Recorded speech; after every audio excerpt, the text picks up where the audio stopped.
este es el punto de la historia donde tenemos más hectáreas de coca sembradas. El expresidente Juan Manuel Santos solía decir que el problema de la guerra contra las drogas es que es como estar en una bicicleta estática, que usted pedalea y voltea a mirar atrás y está exactamente parado en el mismo sitio.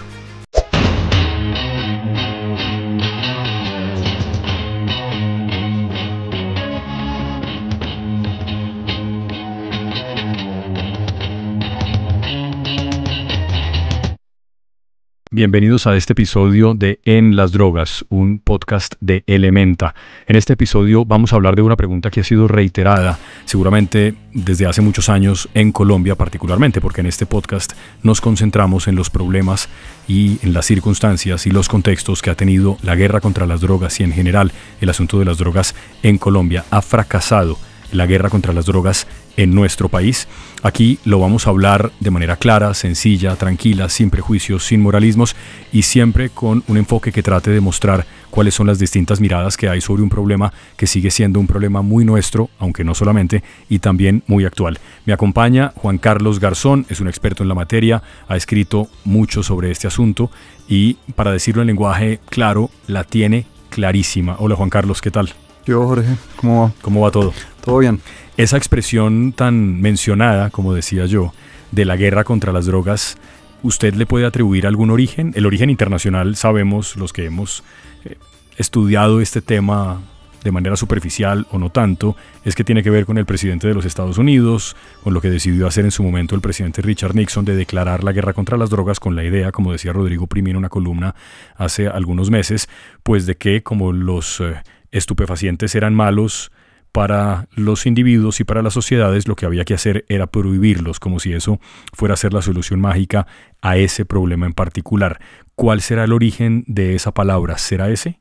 Sí, o sea, pues el referente es que Nixon declara como enemigo público las drogas. Sí. Y en esa medida, sí. pues entonces pues se escoge la guerra como la opción en términos de decir, bueno, para defendernos o atender a ese enemigo, pues la solución es represiva. Es decir, son unas medidas represivas que lo que tienen que hacer es evitar que las drogas lleguen a los usuarios, que haya droga en la sociedad. Y eso se señala ahí como un hito inicial, casi que se ha convertido en una muletilla. Sí, cuando usted empieza a hablar de la guerra contra las drogas, entonces le mencionan Nixon. Sí, es una muletilla. Y llegamos de ahí a lo que está pasando hoy. Sí. La pregunta tal vez ahí importante es, más allá de la muletilla, es pues esa guerra contra las drogas, ¿qué significa pues en Colombia, no? O sea, más allá de que sí la declaró Nixon, y hay todavía argumentos que dicen que ese es el origen de nuestra desgracia, sí, ¿no? Ese punto... ¿Usted es escéptico con eso? Digamos, porque yo sé que también, como pasa con frecuencia en estas discusiones, no solamente en esta, en muchas otras discusiones que hay en el mundo sobre múltiples conflictos o problemas que hay en el mundo, la fácil es decir la culpa es de los gringos, la culpa de todo la tienen los americanos, pero hay mucha gente que cree que eso es una manera de mirar el problema muy simplista, digamos de reducir un problema que tiene muchas más aristas, muchas más partes, muchas más caras. O sea, yo creo que hay dos cosas. Lo primero es que ellos mismos han aceptado, digamos, parte de la responsabilidad. Sí. Y no lo podemos desconocer. Lo segundo es que yo creo que la pregunta es, ¿y nosotros qué hemos hecho con eso? ¿Y cuál es la guerra contra las drogas a la colombiana? Es decir, yo podría aceptar un poco que, listo, si aceptamos el argumento de que esta fue una cosa impuesta, sí, yo siento que estamos un poco, tal vez como el síndrome de Estocolmo, que estuvimos como secuestrados por esa idea de las guerras, pero ya ahora esta versión es nuestra. Sin decir pues que estamos completamente aislados, que no hay ninguna conversación que influya, pero yo sí creo que hay una carga, o sea, si hoy nos soltaran de eso, yo dudo mucho que internamente nosotros en este momento tuviéramos toda la libertad de decir, de escoger otro camino. Sí, o sea, estamos atados a un destino que no es solamente nuestro y en una guerra que empezó siendo una guerra que ellos mismos han reconocido como suya en los Estados Unidos, pero que ha terminado irradiándose por el mundo. El expresidente Juan Manuel Santos solía decir que el problema de la guerra contra las drogas es que es como estar en una bicicleta estática, que usted pedalea y sube la montaña y suda y pierde 7 kilos y voltea a mirar atrás y está exactamente parado en el mismo sitio. A mí me gusta esa manera, esa imagen me parece poderosa. Sí, es poderosa y digamos que tenemos como distintas versiones. Hay gente que asegura que esto es una guerra ajena, que la estamos peleando por otros. Lo que pasa es que cuando usted mezcla eso con el conflicto interno, ¿no? Con la guerra que hemos tenido en Colombia, esas dos cosas son muy difíciles de separar. Es decir, yo no creo que tengamos la capacidad o la posibilidad de aislar la guerra contra las drogas en Colombia sin entender nuestras otras guerras, ¿no? Y eso pues se vuelve ahí una amalgama en donde hoy esa es nuestra versión de la guerra contra las drogas, que no desliga del plano internacional ni su origen histórico. La pregunta hoy es, bueno, ¿y cuál es la versión de la guerra contra las drogas que tenemos hoy en día? Sí. ¿Y cuál es cuáles son las dinámicas nacionales que explican eso? ¿Le parece justo decir que en este episodio de En las drogas vamos a tratar precisamente de aproximarnos a una respuesta a eso? ¿Cuál es la versión de nosotros? ¿A qué nos referimos en Colombia hoy cuando hablamos o cuando nos preguntamos si fracasó la guerra contra las drogas? ¿Fracasó en qué sentido? Usted sabe que estamos, Juan, hace relativamente poco viendo el informe global de drogas de Naciones Unidas. La cifra es que en el mundo hay 25 millones de personas que consumen cocaína. Es una población, si usted lo mira en términos poblacionales, del total de los que somos en el planeta, pues es poco, es menos del 1%, el 0,44% me parece que decía el informe.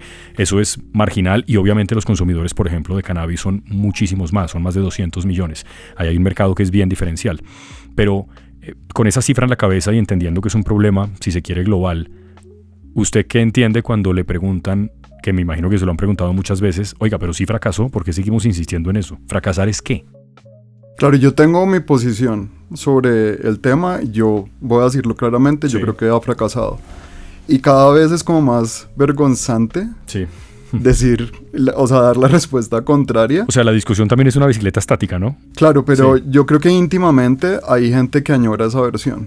O sea, hay versiones en donde realmente creen que esa expresión que para los colombianos generalmente cuando pensamos en la guerra contra las drogas o es la versión de la lucha contra los carteles y cómo se venció a Pablo Escobar y si es que y la siguiente versión es con el glifosato, Plan Colombia y cómo estuvimos tan cerca de disminuir los cultivos pero no seguimos con eso y se negoció con las FARC entonces lo que creo es que no solamente debemos atender a nuestra propia opinión, sino yo creo que hay que hacer un esfuerzo pues por no pensar que todo el mundo piense igual. Igual, sí. No, hay gente que, yo creo que todo el mundo está de acuerdo que estamos en un mal punto. Sí, sin duda, sin duda. Sin duda, entre otras, para hablar de ese informe, Juan, aquí no vamos a ponernos a repetir las cifras, el informe es público y lo puede leer cualquiera, pero es evidente que en los últimos años el informe, particularmente después de la pandemia, ha mostrado un incremento de la producción mundial de cocaína. Sí. En el caso colombiano es evidente, creo que en el último informe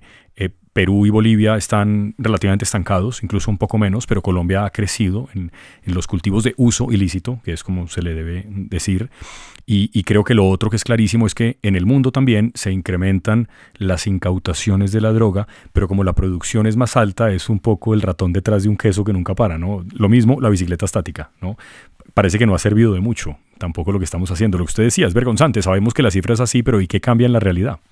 Claro, y además entonces digamos, si nos atenemos a la versión, digamos, como más directa y simple de lo que es la guerra contra las drogas, pues entonces decimos, lo deberíamos medir por hectáreas erradicadas, o sea, por contener la oferta.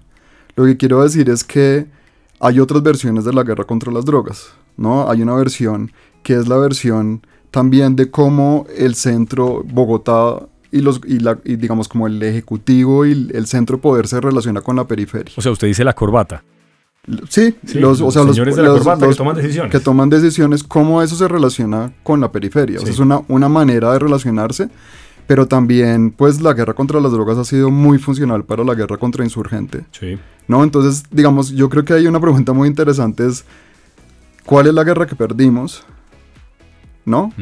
¿Cuál de esas guerras perdimos? Probablemente en este punto en el que estamos, podemos decir estamos... Sí y no, porque usted dice, pero las FARC las vencimos, pues hay una versión de... Sí. ¿No? Y se llevó a una mesa de negociación. Sí, sí. ¿No? Sí, sin duda. ¿Cuál es la versión de la guerra contra las drogas de eso?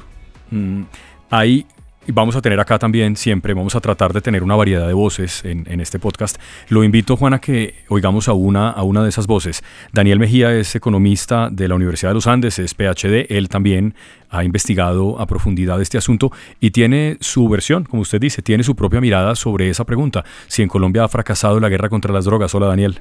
Si se juzga, digamos, por los temas de reducción de oferta, que era es el objetivo intencionado de la guerra contra las drogas en los países productores, reducir los cultivos de hoja de coca en Colombia, reducir la producción potencial de cocaína. Yo creo que podemos decir que sin lugar a dudas la guerra contra las drogas ha sido un fracaso, a pesar de cientos de miles de hectáreas asperjadas con glifosato hasta 2015. Miles de toneladas de cocaína incautadas, miles de laboratorios y cristalizaderos destruidos. Estos cristalizaderos son utilizados para la transformación de base de cocaína en clorhidrato de cocaína, que es el producto final. Capos del narcotráfico capturados, extraditados, dados de baja, etc. A pesar de múltiples esfuerzos, múltiples intenciones de dar la guerra contra las drogas, hoy estamos en cifras récords de producción potencial de cocaína, de cultivos de hoja de coca y de ingresos del narcotráfico a la economía colombiana. Estamos en cifras más altas de cultivos de hoja de coca, de producción de potencial de cocaína y de ingresos del narcotráfico que antes que empezara el Plan Colombia en el 99.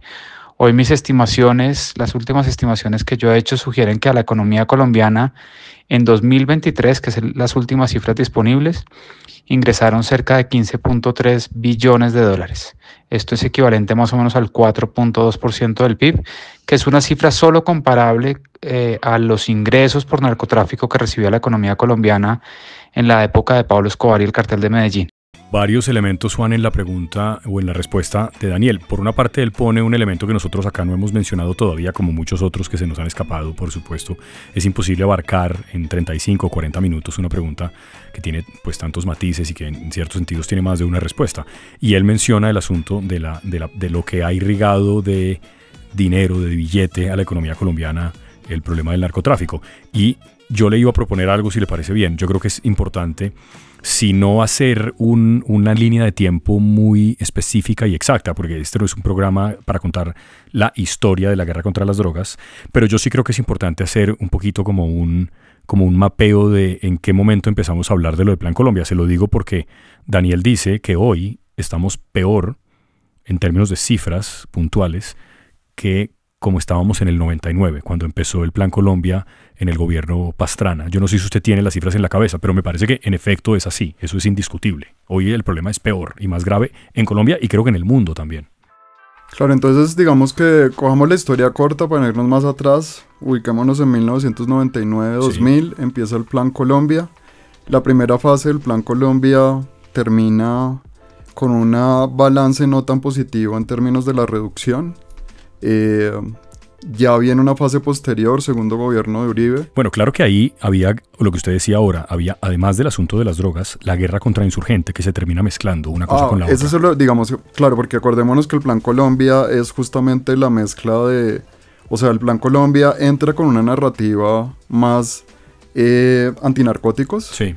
Pero pasa pues el atentado a las Torres Gemelas, sí. Y eso se mezcla con la guerra antiterrorista y en Colombia eso termina produciendo una cosa que es el narcoterrorismo. Sí, sí. ¿No? Entonces todo que encajaba, digamos, con que el interés en Colombia básicamente era más la guerra contra insurgente, sí. Y la narrativa era un poco, pues, pero tenemos que pagarle en los recursos. Claro, ¿no? Claro. Porque un paréntesis histórico, claro, la guerra contra el terrorismo en el mundo comienza en los atentados del 11 de septiembre, cuando meses después el gobierno americano republicano de Bush decide incluir a los grupos contrainsurgentes colombianos en la lista de organizaciones terroristas. Y eso es un cambio que también ha tenido un impacto en esta pregunta, en esto que estamos preguntando hoy acá. Claro, pero entonces fíjese que ahí tenemos, digamos, como dos versiones. La versión que sigue y habla de... cuando teníamos aspersión aérea, unos niveles de aspersión altísimos, unos niveles de erradicación. Después viene una fase en la cual eso empieza a bajar, se hace más énfasis en la interdicción. Sí. Pero digamos que hay como una historia, una suerte de historia de éxito. Defíname interdicción, Juan. Eso es básicamente el Interdicciones, cargamento. sí, cargamentos, que pueden ser, la mayoría, la historia muestra que la mayoría de los cargamentos no se capturan en Colombia, o sea, eso es una... ¿Es cierto que muchos de los cargamentos que se capturan están contabilizados 2 veces? para que se capturen así? O sea, nosotros mandamos un cargamento por acá para que le echen mano, pero el de verdad sale por otra parte. Eso puede pasar, sí, Sí. eso puede pasar.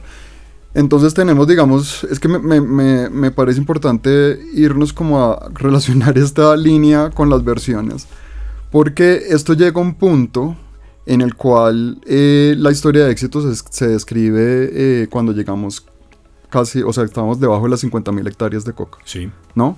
O sea, Hoy que estamos veníamos en más de 200.000. en 200. Como para que tengamos una... Claro, pero este es el punto de la historia donde tenemos más hectáreas de coca sembradas de acuerdo a los sistemas de información que tenemos, Sí. ¿no? Si cogemos desde que empezó este siglo, nunca habíamos tenido tantas hectáreas sembradas. La manera como se miden esas hectáreas es precisa. Pues tiene sus márgenes de error, pero ha sido consistente. Es decir, es comparable. bueno, ok. Es comparable. Y se hacen desde más o menos qué época. 98, si no estoy 98. mal. O sea, más o menos coincidente con el Plan Colombia. Sí, pues ahí tenemos un buen registro. Sí, Sí. sí. Y esa es la línea que tenemos dibujada. Entonces digamos que quiero retomar esto porque si usted coge y se para en el 99 y coge una máquina del tiempo y llega aquí, o sea, nos devolvemos una máquina del tiempo, vemos cómo estaba Colombia y nos paramos hoy acá, pues la conclusión es, pues estamos, o sea, ¿qué hemos hecho? Sí, hemos ¿No? hecho, sí. Lo que pasa es que hay una parte de la gente, o sea, de quienes también analizan la guerra contra las drogas y quienes no se sienten, digamos, como hay una suerte también, yo no sé si de nostalgia o de una afirmación de que es que no la hicimos bien, o sea, si hubiéramos terminado esto bien, Ya. que es como si usted coge esa nave, o sea, se devuelve en el tiempo, Sí. se va al 99, pero hace una parada antes del proceso, o sea, cuando teníamos, póngale 2014, 2000, no, Claro, 2012. Ya sé para dónde va, Mr. Santos. Entonces ahí, o sea, paramos la máquina en el tiempo y Sí. nos detenemos en Colombia, que tenía en ese momento menos de 50.000 hectáreas, Ujú. ¿no? Los niveles de producción se habían bajado y cogemos esa máquina otra vez y llegamos al presente. día de hoy. Y eso crea una sensación en la cual dice, íbamos por buen camino. Esta guerra estaba produciendo resultados. Y, Colombia era el caso para mostrar. sí, Y sucedieron varias cosas. Está la versión de que si hubiéramos ido por ese camino, esto no estaría pasando. ¿usted no está de acuerdo con eso? ¿Usted cree que la guerra, para ese momento, el éxito de los 50.000 hectáreas, un mínimo histórico, ese era el momento en el que ya también se habían reinventado quienes estaban Claro. en el negocio, ¿no? Y de eso seguramente hablaremos en otros episodios. Sí, vamos a dedicar un episodio también, por cierto, a hablar no sé si el problema, pero sí, de la discusión en Colombia del glifosato. Sí, que es por tan ejemplo, importante. porque eso es un hito Claro. en el Y cual... ahora volvió. El presidente Petro ahora ha hecho unas compras para glifosato de aspersión terrestre, que eso ya lo hablaremos. Entonces, claro, tenemos como si hacemos ese ejercicio, yo creo que eso complejiza mucho la cosa porque tenemos versiones que dicen que esta guerra se hubiera podido ganar, que es la misma, a mí me parece muy parecido, y usted lo habrá escuchado en sus entrevistas, Sí. que es que no teníamos que negociar con las FARC. Claro, que los íbamos a derrotar. Que los igual. íbamos a derrotar. Sí, yo creo que eso no es cierto. Pero... Cuando la evidencia muestra que había un periodo de adaptación, Sí, sí. que ya, o sea, que las herramientas que estábamos usando probablemente, ya tenían rendimientos decrecientes, ¿no? Entonces, y una cosa con la guerra contra las drogas es que solamente tiende como a estas herramientas represivas. Pero una observación constante es, y después, el día después, ¿qué? ¿Qué? Sí. O sea, ¿cómo cambiamos esas condiciones? Esas son las dudas que se generan con esa versión. Sí. Yo no sé si esta es una pregunta probablemente incluso más compleja que la pregunta de si la guerra contra las drogas ha fracasado. Decía Daniel en su audio que 4,2% del PIB en Colombia ya depende de plata que entra por cuenta del narcotráfico. No sé si se refería solamente a la cocaína, probablemente a todas las drogas. Él decía o hablaba de cerca de 15 billones de dólares, que es una locura. Pero yo no sé si medir las economías ilegales, Juan, es muy complejo. Ese es parte del problema de la discusión, que como no hay una DIAN que las mida, es difícil saber si esas cifras son reales o no, pero hay estimaciones como esa. Claro, y además si usted, por ejemplo, el CCD en los Andes hizo estimaciones recientes más a nivel local y Sí. UNODC también las ha hecho, Naciones Unidas, y claro, si ponemos el zoom en algunas regiones, ¿Es la locura? hay regiones en donde lo que se genera con recursos de narcotráfico es, o sea, sobrepasa los recursos públicos, sobrepasa lo que puede haber de regalías, o sea, eso con ese zoom es aún más notorio, incluso visualmente, o sea, usted puede ir a regiones en donde la economía cocalera, pues básicamente es la principal economía. A propósito de cosas visuales, tenemos un fondo Sí. psicodélico muy a la imagen del podcast que se llama En las drogas. Oiga, quiero que oigamos a otro de nuestros invitados, es Pedro Arenas. Él es el coordinador e investigador del Observatorio de Cultivos y Cultivadores Declarados Ilícitos. Pedro, también le preguntamos lo mismo. Pedro, si ha fracasado en Colombia la guerra contra las drogas. Si se tiene en cuenta que probablemente habían otros objetivos más allá de los de la eliminación de las sustancias, entonces la guerra contra drogas probablemente no fracasó, sino que significó en muchos casos el sometimiento de algunos países a las determinaciones adoptadas por potencias y significó también una intromisión en asuntos internos, significó también la apertura de mercados y significó la imposición de un modelo de desarrollo que se basa sobre todo en los agronegocios y que se basa en las exportaciones. Una guerra que pretendió también limpiar vastas zonas de varios países para liberarlas de la presencia de ilegales con el fin de que pudieran ingresar compañías a apropiarse de recursos naturales. En el caso de nuestro país, volviendo a ello, ha tenido unos resultados muy nefastos en materia de derechos humanos y muy nefastos en cuanto a los derechos de la naturaleza, que como sabemos ya están protegidos en varias sentencias de la Corte Constitucional y la Corte Suprema de Justicia. Ahí está la opinión de Pedro Arenas. Mire, yo voy a contar una cosa en la producción de este episodio, Juan, que me parece que es bien interesante.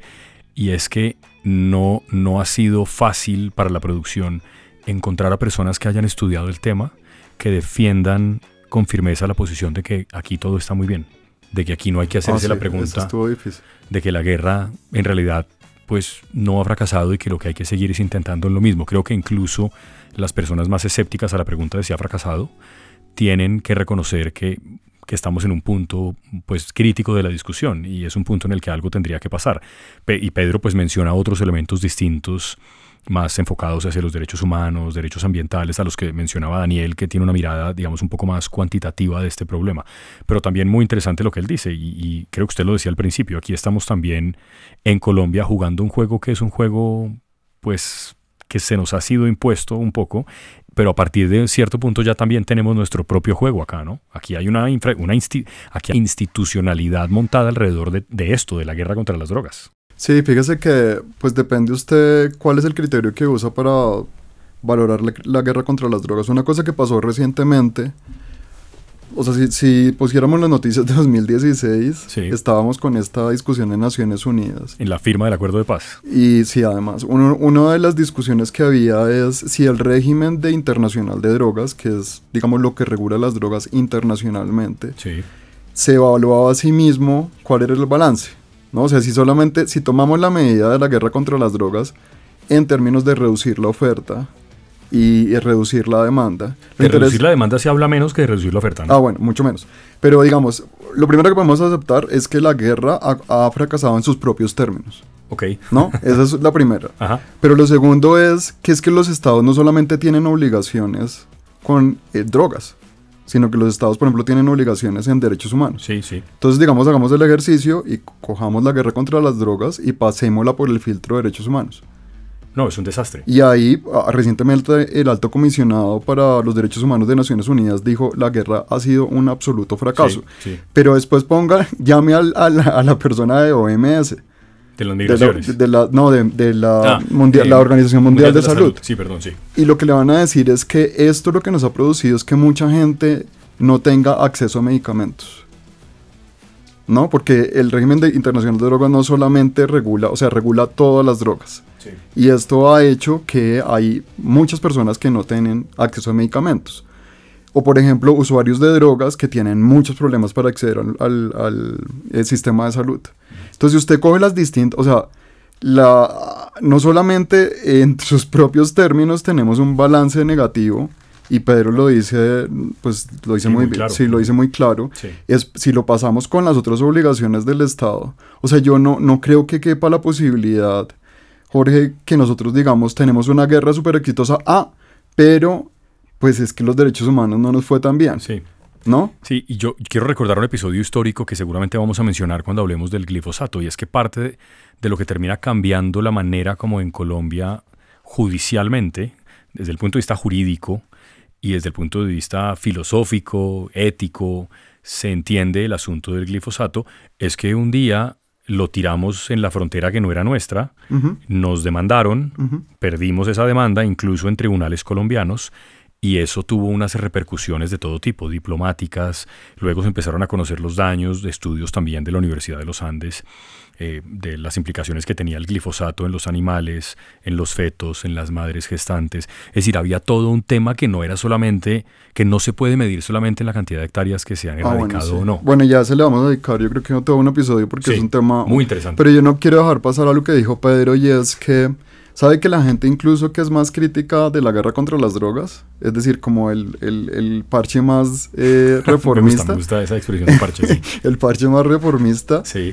Hay una perspectiva muy interesante que dicen, no, la guerra contra las drogas no fracasó, la guerra contra las drogas ha sido un éxito, pero un éxito en términos de ocupación, o sea, como un relacionamiento con el territorio en el cual esas poblaciones importan porque tienen coca, Sí. ¿no? Y es como un dispositivo en Estados Unidos lo llaman como un dispositivo de control con los usuarios, poblaciones negras, ¿no?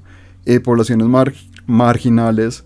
En Colombia, si usted se pone a ver, hay poblaciones en donde el Estado colombiano tiene una interlocución o una interacción porque tienen coca. Si no tuvieran coca, No llegarían nunca al Estado. probablemente no llegaría. Claro, ya lo entiendo. Entonces dicen, no, o sea, la guerra contra las drogas, tal y como se propuso, ha sido súper efectiva en esos términos. Una presencia estatal solo sí y solo sí porque están la presencia de las drogas ilícitas en los territorios. Sí, eso llegamos allá por eso. Solamente. Pues al menos es el principio. Sí. Y una de las cosas que pasa es que probablemente llegamos y nos vamos así. Sí, o sea, la siguiente, lo que llaman como el día de o el día después, Sí. ¿no? Que es listo. Ok, yo tenía la estrategia represiva, entré, Y después, erradiqué, fumigué, y al otro día, ¿qué? Y excepcionalmente tenemos casos en Colombia en que eso se ha hecho. Pero la mayoría de las veces, eso es lo único que hemos tenido. También invitamos, Juan, a la profesora Angélica Durán Martínez, doctora en Ciencia Política de la Universidad de Brown en Estados Unidos, profesora también de la misma universidad, y es autora de un libro que se llama La política de la narcoviolencia, criminales, policías y políticos en Colombia y en México. Uy, ese sí que es un tema bravo, cómo ha influido, impactado e infiltrado todo, ¿qué dice la profesora Angélica Durán? Si bien los pisos de violencia en Colombia han bajado y el comportamiento de los grupos narcotraficantes ha cambiado de una manera que no usan una violencia tan directa como fue el caso de Pablo Escobar, el narcotráfico sigue siendo un dinamizador esencial del conflicto de la violencia en Colombia.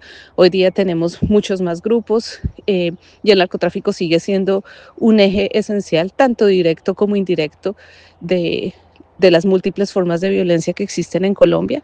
Y hoy en día específicamente tenemos un conjunto de violencias mucho más dispersas, mucho más fragmentadas, mucho más difíciles de controlar.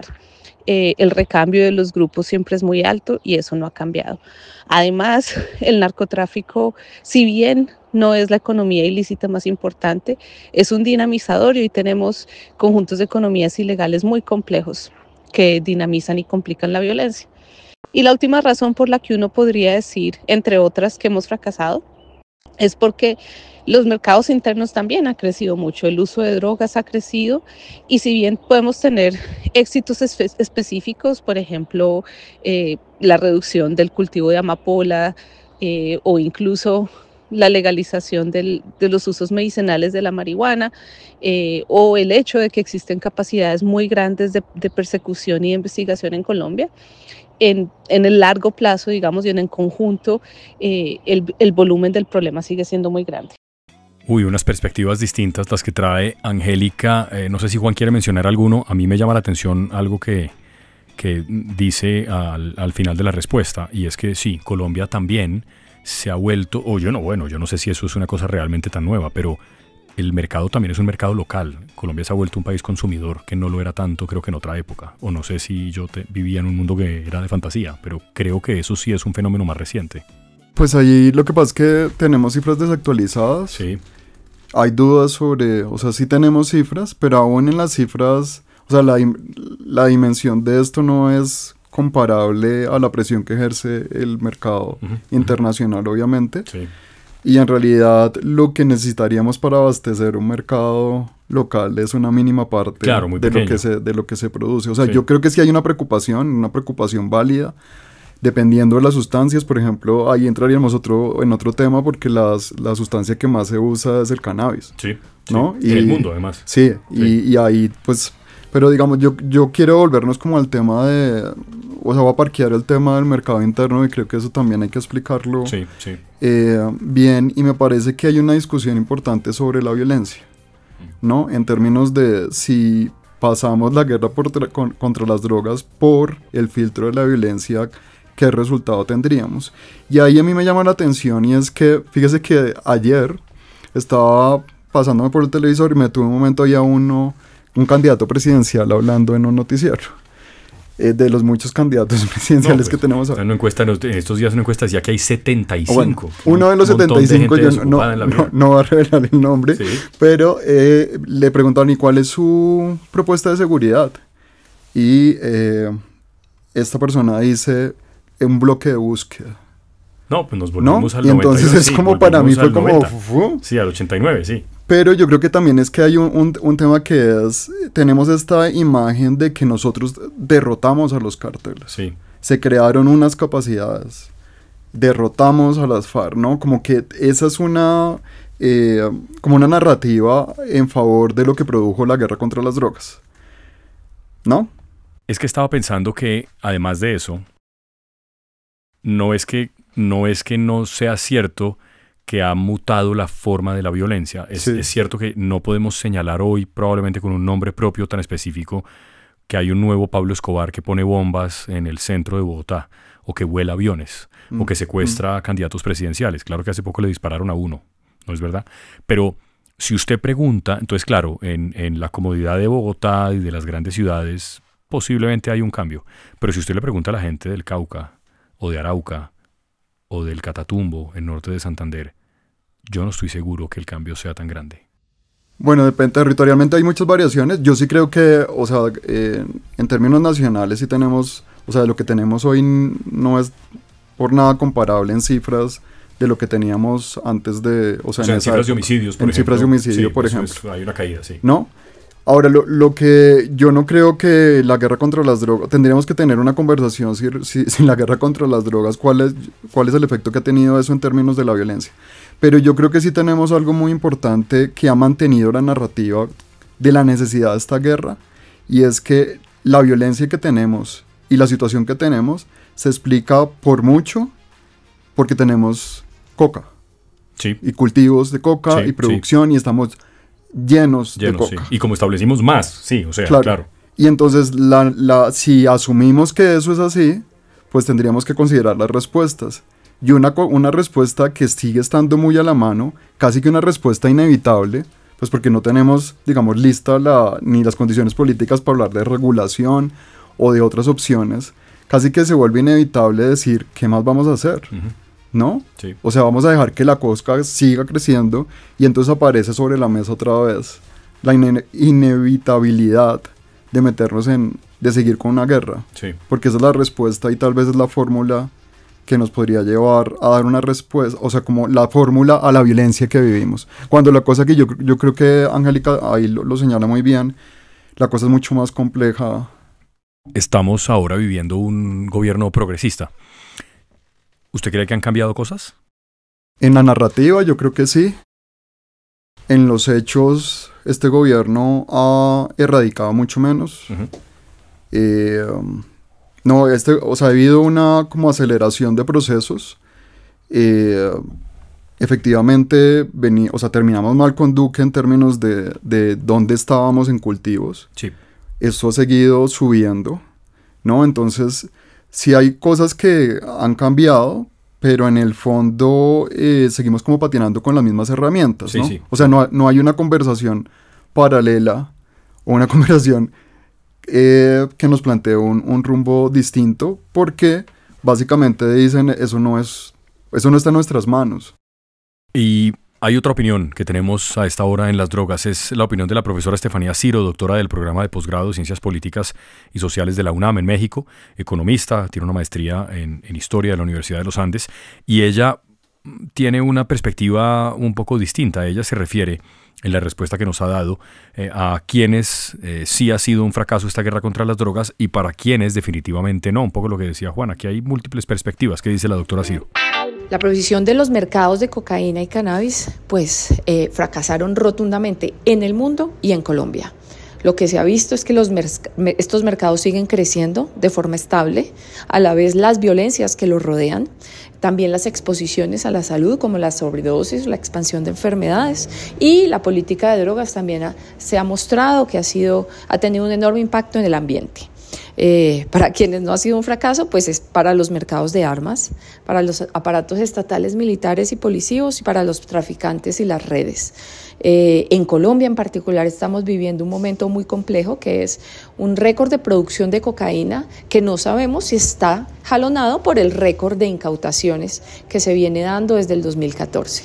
Entonces la invitación es a pensar, en el 2023 se produjeron 3.700 toneladas y se incautaron 2.200, es decir, 1.500 llegaron al mercado. Y en el 2022 se produjeron 2.750 y se incautaron 2.000, es decir, llegaron 750. Es decir, al mercado llegó casi el doble en este año. Entonces, ¿qué estamos haciendo mal y qué estamos exponiendo como sociedad colombiana en la retórica de seguir el prohibicionismo y no pensar otras alternativas que puedan romper estos ciclos viciosos de políticas que no nos sirven? Gracias, Estefanía. Bueno, creo que hay varios puntos más acá interesantes que pone sobre la mesa Estefanía. Ella vuelve otra vez a tocar estas cifras, Juan, que lo mencionábamos del informe de Naciones Unidas. Y claro, ella dice que estamos incautando más, pero que también está llegando más al mercado y que se ha duplicado lo que llega al mercado en un tiempo corto, ¿no? Sí. De un periodo, digamos, de un año al otro. Ahora, recordemos que el informe siempre mide el año anterior. O sea, las cifras del 2024. O sea, básicamente no dicen nada, o sea, en esta trayectoria estamos desde hace tiempos. Es decir, si yo le mando el informe del 2022 es lo mismo. O el 2026, o sea, los números cambian, pero cambian incluso para mostrar una trayectoria de expansión de mercados, sí. Pero también pues lo que dice Estefanía, y es, también incautamos mucho más. Y bueno, usted ya citó la bicicleta estática. Sí, sí. Mire que en estos días estaba con un fiscal de Paraguay. Sí. Uy. Bueno, antinarcóticos. Mucho contrabando en Paraguay. Y pues hablamos de toda su labor y eso. Al final de la conversación yo le digo, venga, dígame sinceramente, ¿usted cree que todo esto que usted hace, ¿sirve para todo algo? Lo que estamos haciendo, sirve para algo? Y la respuesta, pues, después de un silencio es como, no. No. Ahora, yo creo que hay una cosa que yo no quisiera dejar como en el aire.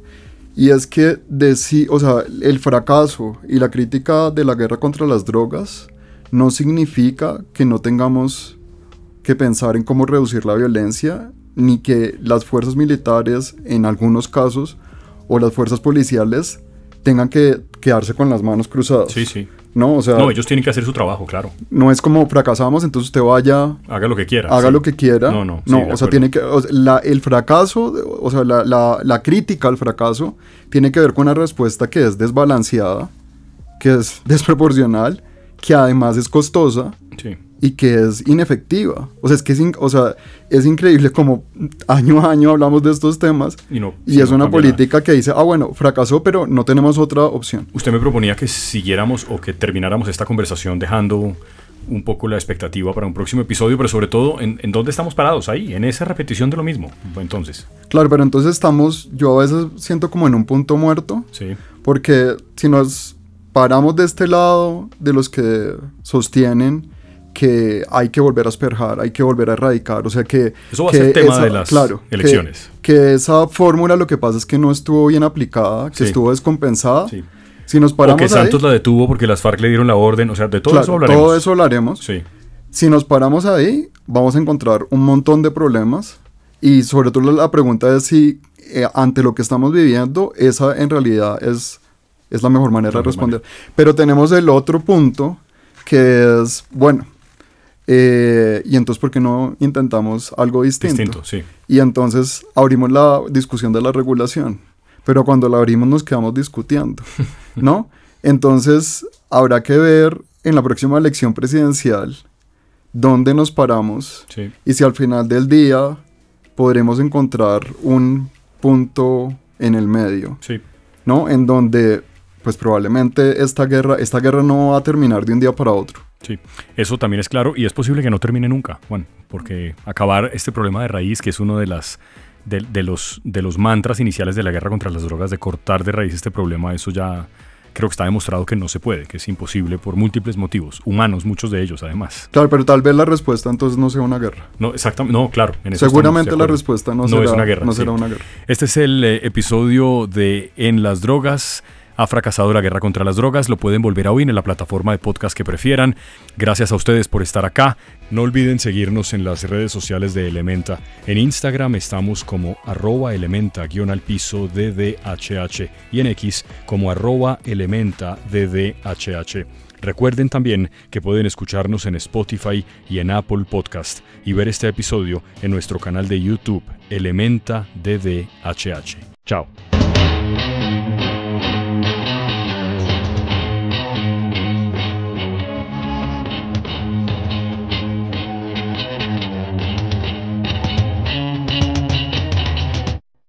Este episodio fue posible gracias a las voces y la conducción de Jorge Espinosa, Juan Carlos Garzón y Paula Aguirre, la producción de Paula Barrero, la edición de audio y video de Estudios Stereotape y Dawa Producciones y por supuesto al apoyo de Elementa Derechos Humanos. Un agradecimiento muy especial también a nuestros invitados, quienes con su conocimiento y experiencia nos ayudaron a comprender mejor la situación de las drogas en el país.